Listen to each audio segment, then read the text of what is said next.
Bills are now 6-1, leading the AFC. Not exactly surprising given the expectations leading into this year. The odds makers had the Bills pegged for around 11 or 12 wins at least. What is surprising, though, as we head into this weekend, is the opponent, the New York Jets. Those same odds makers expected only a 5 or 6 win season for the team from Jersey. And 8 weeks in, the Jets are already 5-3 and tied for second in the AFC East. The Bills will face one of the better defenses in the entire league when they meet each other in the Meadowlands on Sunday afternoon. So let's head live behind enemy lines, as we call it, and talk with John Butchko, host of the Locked On Jets podcast. We appreciate you coming on and helping us as we try to get the perspective from across the field each week. And I want to talk to you first about this Jets defense allowing the 6th fewest yards per game, 2nd fewest yards per carry in the league. How do you see the Jets matching up when you look at the passing attack and also the rushing threat of Josh Allen? Well, I think it's an interesting matchup. The Jets defense has two major strengths. One of them is the defensive line, and that's anchored by Quinnen Williams, who's having the best year of his career. Williams has really been unblockable lately. Entering the season, you knew that the Jets had a lot of solid players up front. They have John Franklin Myers, a guy who can slide inside and outside. You've got Sheldon Rankins, a tackle who plays next to Williams a lot, who had a rough year last year but has really bounced back this year. You have Carl Lawson off the edge. You also have a couple of rookie edge guys in Jermaine Johnson and Michael Clemens. But Quinnen Williams has taken his game to the next level this year. He's playing, and I don't say this lightly, he's playing at an all-pro level.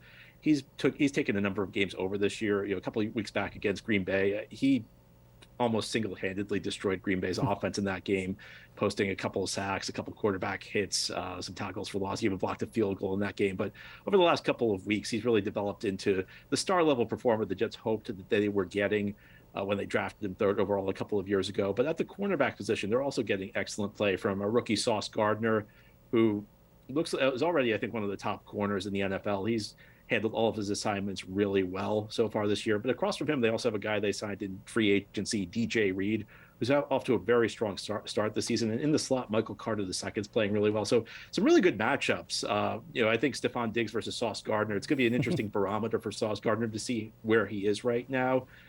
I think that the weakness for the Jets, though, is in the middle of the field. These linebackers that they have are kind of been very inconsistent so far this year. And you look at the matchups the Bills will have, Jets versus their tight ends versus the Jets linebackers, their running backs versus the Jets linebackers.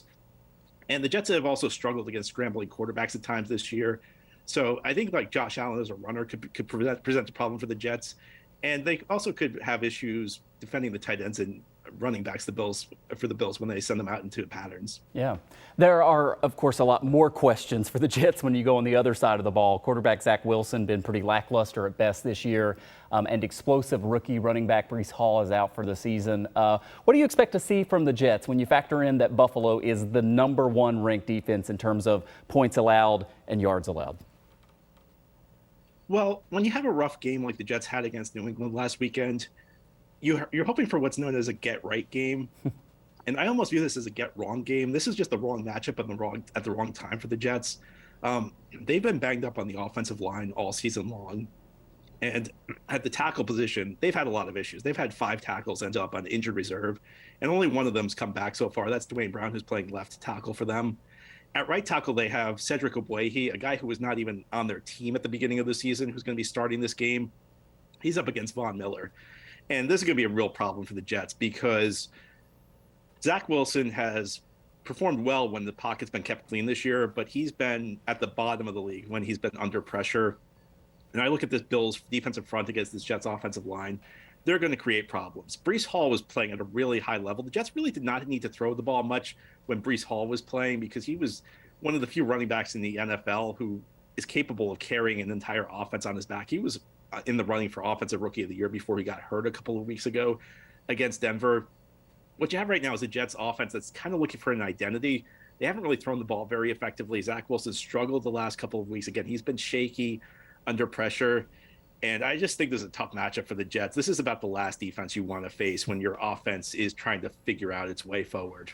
Yeah, I think that's right. Great to get your insight on this. John Butchko is the host of the Locked On Jets podcast. We'll all be watching as we watch it play out on Sunday, John. Thank you for your time. Absolutely.